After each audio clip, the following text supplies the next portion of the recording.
Hello दोस्तों, नमस्कार। आप सभी का स्वागत है आपके अपने यूट्यूब चैनल स्टडी विद डीएसएलजी में।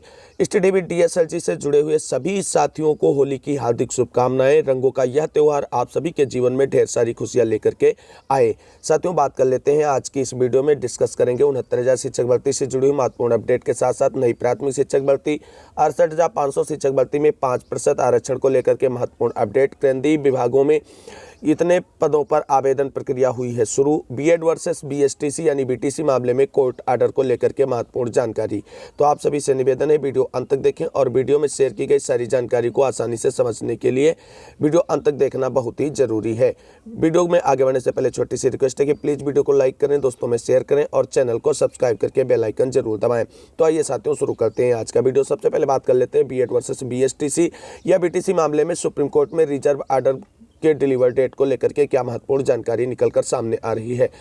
साथियों, जैसा कि आप सभी लोग जानते हैं, बीएड वर्सेस बीएसटीसी या बीटीसी मामले में सुप्रीम कोर्ट में फाइनल सुनवाई के बाद आर्डर रिजर्व हो चुका है और आर्डर डिलीवर को लेकर के महत्वपूर्ण जानकारी जो निकलकर सामने आ रही है वो ये है कि इस मामले में सुप्रीम कोर्ट की तरफ से मार्च के लास्ट वीक में कोर्ट आर्डर डिलीवर किया जा सकता है। हालांकि अभी तक सुप्रीम कोर्ट की तरफ से इसकी केस स्टेटस या कॉज लिस्ट नहीं जारी की गई है, लेकिन जो जानकारी निकल कर आ रही वो यही है कि मार्च के लास्ट वीक में आप सभी को बीएड वर्सेस बीएसटीसी मामले में सुप्रीम कोर्ट में रिजर्व आर्डर को लेकर के डिलीवर डेट का कॉज लिस्ट या केस स्टेटस जारी किया जा सकता है और कोर्ट आर्डर भी आ सकता है। क्योंकि आप सभी लोग जानते हैं इस मामले में काफ़ी कुछ निर्भर करता है, क्योंकि संपूर्ण देश में इस आदेश को लागू होना है और जो वर्तमान में भर्ती प्रक्रियाएं प्रोसेस में है या जो कहीं ना कहीं रुकी हुई है, तो इस आदेश के आने के बाद उन सभी भर्ती प्रक्रियाओं पर भी काम शुरू होना है। क्योंकि आप सभी लोग देख सकते हैं केबीएसपीआरटी में भी बीएड को वैलिड माना गया है, लेकिन सुप्रीम कोर्ट के आदेश के अनुरूप ही वैलिड माना गया है। तो अब देखना है कि मार्च के लास्ट वीक में सुप्रीम कोर्ट की तरफ से बीएड वर्सेस बीएसटीसी मामले में क्या आदेश निकल कर आता है, जिससे संपूर्ण देश में इसे लागू होना है। उम्मीद करते हैं कि बीएड हो या बीटीसी हो, किसी भी पक्ष का अहित नहीं करेगा यह आदेश और सभी के साथ न्याय करेगा, ऐसी उम्मीद की जाती है। अब मूव करते हैं आज की अगली प्रमुख खबर की तरफ। साथियों, अब बात कर लेते हैं 10 मार्च तक अपलोड होगी शिक्षकों की वरिष्ठता सूची। क्या है खबर, जानते हैं विस्तार से। बेसिक शिक्षा परिषद के प्राथमिक स्कूलों में कार्यरत शिक्षकों के लंबे समय बाद होने जा रहे प्रमोशन के लिए वरिष्ठता सूची जारी करने का एक और मौका दिया गया है। सचिव प्रताप सिंह बघेल की ओर से रविवार को जारी आदेश में सभी विषय को जिला स्तर पर तैयार सहायक अध्यापकों की अंतिम ज्येष्ठता सूची 10 मार्च को रात 12 बजे तक एनआईसी के पोर्टल पर अपलोड करने के निर्देश दिए हैं। इससे पहले 6 मार्च तक वरिष्ठता सूची अपलोड होनी थी। ज्येष्ठता सूची में किसी प्रकार की आपत्ति पोर्टल पर ही 13 मार्च को अपराह्न 3 बजे से 20 मार्च तक दर्ज की जा सकेगी। जिला स्तर पर 27 मार्च तक आपत्तियों का निस्तारण 30 मार्च तक किया जाएगा। इसके बाद अंतिम ज्येष्ठता सूची 5 अप्रैल तक एनआईसी लखनऊ की ओर से विकसित पोर्टल www.basicparishad.upsd.gov.in पर प्रकाशित की जाएगी। सचिव की ओर से 31 जनवरी को जारी आदेश के अनुसार 30 अप्रैल तक प्रमोशन संबंधी सभी कार्रवाई पूरी होनी है। 20 तक करें आपत्ति। तो जिन जिले के परिषदीय शिक्षकों की वरिष्ठता सूची एनआईसी के पोर्टल पर अपलोड कर दी गई है। बीएसए प्रवीण कुमार तिवारी ने स्पष्ट किया है कि 20 मार्च तक ऑनलाइन आपत्ति दर्ज की जा सकती है। तो साथियों, ये थी वरिष्ठता सूची से संबंधित महत्वपूर्ण अपडेट। एक बार पुनः डेट इसमें बढ़ा दी गई है बेसिक शिक्षा परिषद की तरफ से, तो अब ये 10 मार्च तक लास्ट डेट हो गई है। अब मूव करते हैं अगली प्रमुख खबर की तरफ। बालिका विद्यालयों में हुई भर्तियों की चुनौती वाली याचिका खारिज। हाईकोर्ट ने याचिकाकर्ता को राज्य सरकार के समक्ष मांग रखने की छूट दी है। इलाहाबाद हाईकोर्ट के लखनऊ पीठ ने लखनऊ के कई बालिका विद्यालयों में हुई भर्तियों को चुनौती देने वाली जनहित याचिका को खारिज कर दिया। हाईकोर्ट ने याचिकाकर्ता को सलाह दिया है कि वह राज्य सरकार को प्रत्यावेदन देकर अपनी मांग के निस्तारण का अनुरोध कर सकता है। यह आदेश न्यायमूर्ति देवेंद्र कुमार उपाध्याय और न्यायमूर्ति सुभाष विद्यार्थी की खंडपीठ ने स्थानीय वकील मोतीलाल यादव की याचिका पर दिया। याचिकाकर्ता का कहना था कि शहर के कई बालिका विद्यालयों में एलटीगेट शिक्षकों, सहायक अध्यापक, क्लर्क और चपरासी के 89 पदों पर भर्ती हुई है। ये 3 पद 3 माह से अधिक समय से खाली चल रहे थे, जबकि 25 मार्च 2012 के शासनादेश के मुताबिक 3 माह से अधिक समय से खाली चल रहे पदों पर भर्ती सिर्फ निदेशक माध्यमिक शिक्षा के अनुमोदन के बाद ही हो सकती है। इसके बावजूद इन भर्तियों के लिए अनुमोदन किया गया था। हालांकि हाईकोर्ट की तरफ से इस याचिका को निरस्त कर दिया गया है। अब मूव करते हैं अगली प्रमुख खबर की तरफ।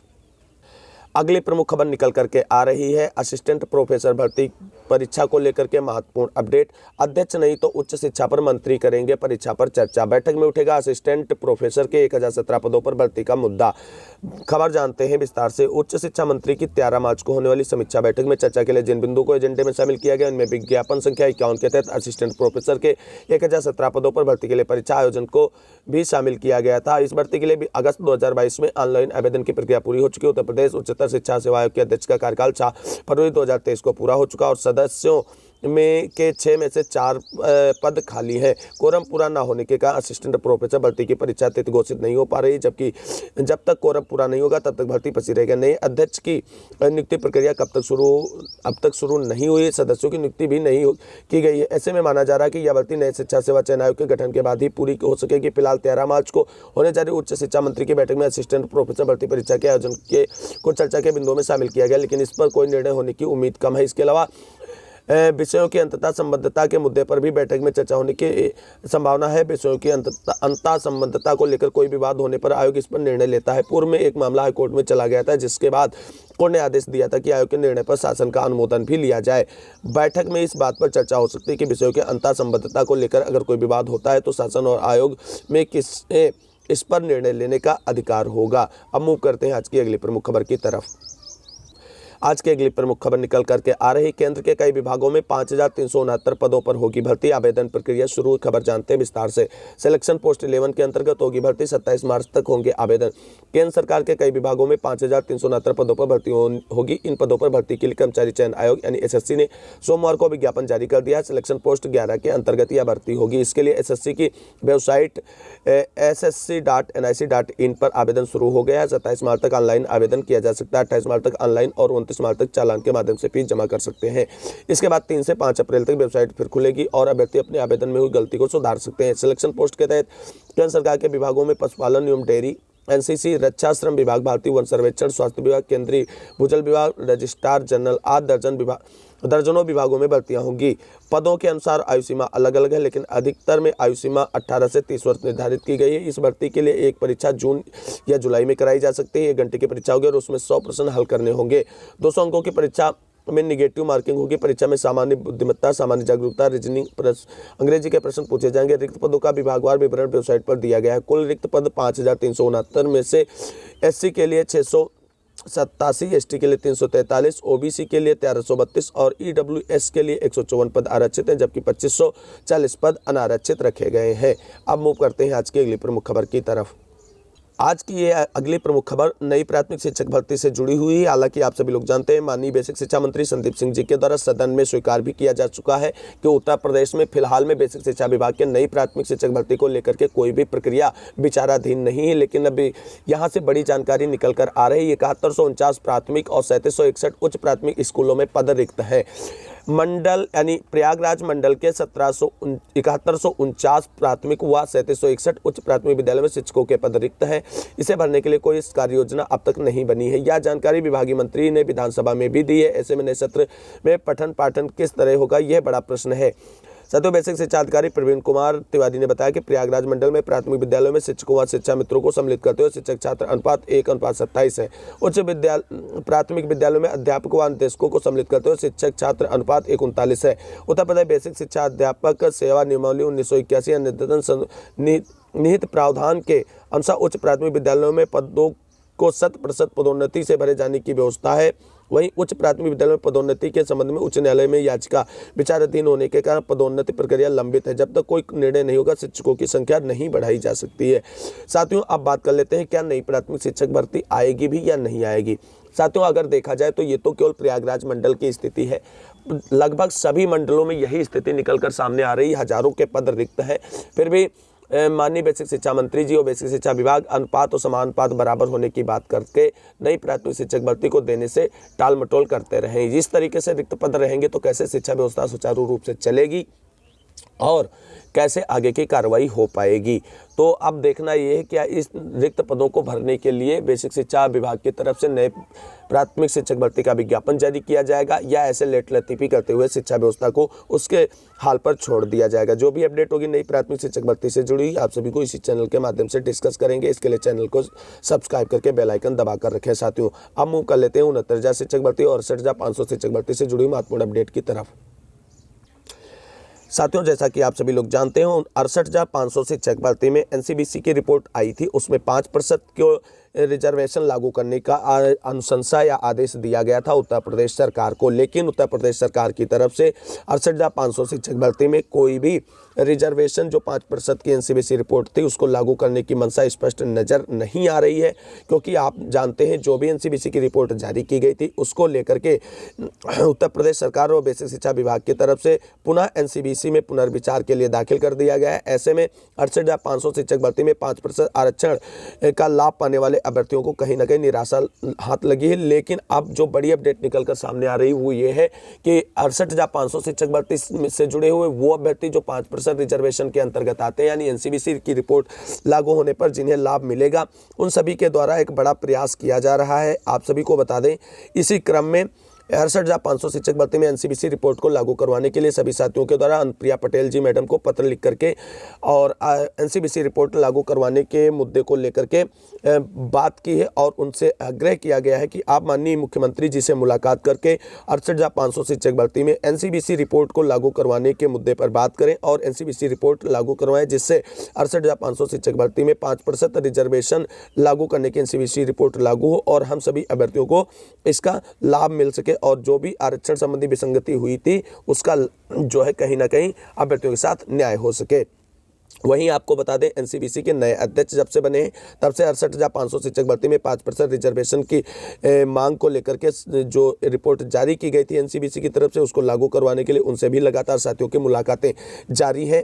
हालांकि एनसीबीसी के अध्यक्ष जी से मुलाकात करने के बाद जो जानकारी निकलकर सामने आई उन्होंने कहा कि हाँ सरकार की तरफ से पुनर्विचार याचिका हमें मिल चुकी है और उस पर पुनर्विचार किया जाएगा, लेकिन 5% रिजर्वेशन वाले अभ्यर्थी को बिल्कुल भी परेशान होने की ज़रूरत नहीं है क्योंकि ये वही आयोग है जिसने ये रिपोर्ट जारी की थी और इस रिपोर्ट को लागू करवा करके आप सभी लोगों की अगस्त तक नियुक्ति प्रक्रिया पूरी करा ली जाएगी। आप सभी को बिल्कुल भी परेशान होने की ज़रूरत नहीं कि जब तक हम एनसीबीसी के अध्यक्ष हैं। तो कहीं ना कहीं अब 68,500 शिक्षक भर्ती में 5% रिजर्वेशन को लेकर के जो एनसीबीसी रिपोर्ट जारी की गई थी उसको लागू करने को लेकर के अच्छे संकेत निकलकर सामने आ रहे हैं। उम्मीद करते हैं एनसीबीसी की तरफ से एक बार पुनः 68,500 शिक्षक भर्ती में 5% रिजर्वेशन को लेकर के अभ्यर्थियों के साथ न्याय किया जाएगा।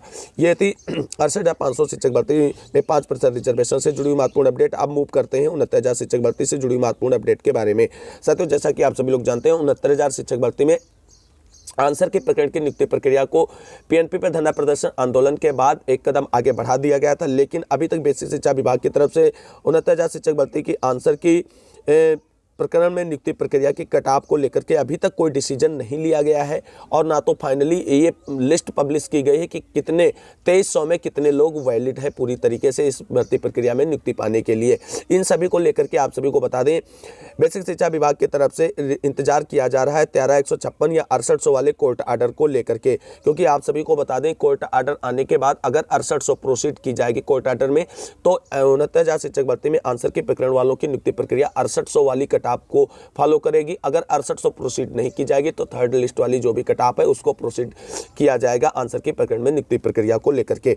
वहीं आपको बता दें आंसर के प्रकरण में नियुक्ति प्रक्रिया आप सभी को मार्च माह में ही पूरी होती नजर आएगी, क्योंकि इतनी कंटेम्प्ट याचिकाओं में बेसिक शिक्षा विभाग को जवाब तलब करना है 69,000 शिक्षक भर्ती के आंसर के प्रकरण की नियुक्ति प्रक्रिया को लेकर के। अब देखना है कि जो भी डेट उन्होंने ले रखी 17 मार्च और 20 मार्च, क्या उससे पहले इनकी नियुक्ति के लिए कोई विस्तृत काउंसलिंग शेड्यूल वगैरह जियो जारी करके इनकी नियुक्ति प्रक्रिया को फाइनल रूप देने का प्रयास किया जाएगा, या एक बार पुनः कंटेम्प्ट याचिकाओं की सुनवाई में प्रस्तुत होकर के हलफनामा लगा करके नियुक्ति प्रक्रिया को आगे बढ़ाने के लिए एक समय पुनः ले लिया जाएगा बेसिक शिक्षा विभाग की तरफ से। वहीं आपको बता दें आंसर के प्रकरण में नियुक्ति प्रक्रिया मार्च माह में ही पूरी हो जाएगी और आंसर की प्रकरण ही नहीं 69,000 शिक्षक भर्ती में जितनी भी लंबित नियुक्तियां हैं सभी मार्च माह में टोटली कंप्लीट होने के 100% चांसेस हैं, ऐसी बेसिक शिक्षा परिषद की तरफ से और बेसिक शिक्षा विभाग की तरफ से जानकारी निकल कर आ रही है। वहीं अब बात कर लेते हैं 6800 चयनितों से पहले की थी रिक्वेस्ट और क्या हो गया। साथियों जैसा कि आप सभी लोग जानते हैं 6800 या 1356 वाले मामले में कोर्ट ऑर्डर आने को है और अब ज़्यादा समय आप सभी के पास नहीं, 5-6 दिनों का समय बचा है कोर्ट ऑर्डर को लेकर के। उससे पहले आपको बता दें 6800 चयनितों को पूरी तरीके से डिस्ट्रैक्ट करने का प्रयास किया जाएगा, जिससे कहीं ना कहीं वो मानसिक रूप से उलझे और कोई ऊट पटांग हरकत कर बैठे जिससे उनका नुकसान हो जाए। हालांकि कोर्ट ऑर्डर अब लिखा जा चुका है, कोर्ट ऑर्डर में अब कोई इंटरफेरेंस नहीं हो सकता है आपकी मानसिक जो है उलझनों का, लेकिन कहीं ना कहीं आपकी नियुक्ति में इसका प्रभाव पड़ सकता है। मैंने आप सभी से पहले भी रिक्वेस्ट की थी कि 6800 में चयनित सभी भाई बहनों को बिल्कुल भी पेशेंस नहीं खोना है, सतर्क रहना है, सावधान रहना है, क्योंकि आपको डिस्ट्रैक्ट करने का हर संभव प्रयास किया जाएगा।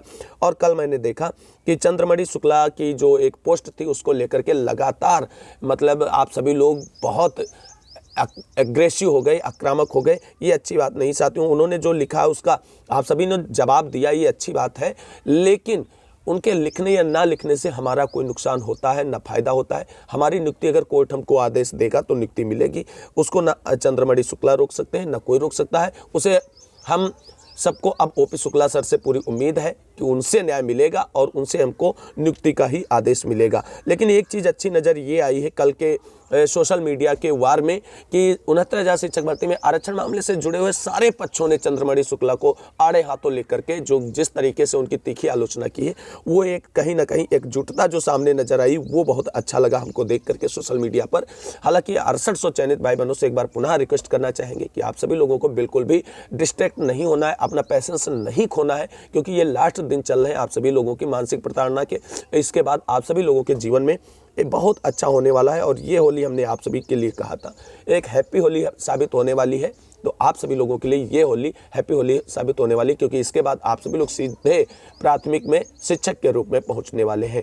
तो ये थी आज की कुछ महत्वपूर्ण अपडेट। उम्मीद करते हैं आज की महत्वपूर्ण अपडेट और जानकारी जो हमने शेयर की आप सभी को अच्छी लगी होगी। जानकारी अच्छी लगी तो प्लीज़ वीडियो को लाइक करें, दोस्तों में शेयर करें और चैनल को सब्सक्राइब करके बेल आइकन जरूर दबाएं। मिलेंगे अगली वीडियो में, तब तक के लिए सभी साथियों को जय जय भारत, वंदे मातरम। एक बार पुनः आप सभी वीडियो देखने वाले साथियों को हैप्पी होली, हार्दिक शुभकामनाएं। इस होली की रंगों का यह त्यौहार आप सभी को बहुत बहुत मुबारक हो।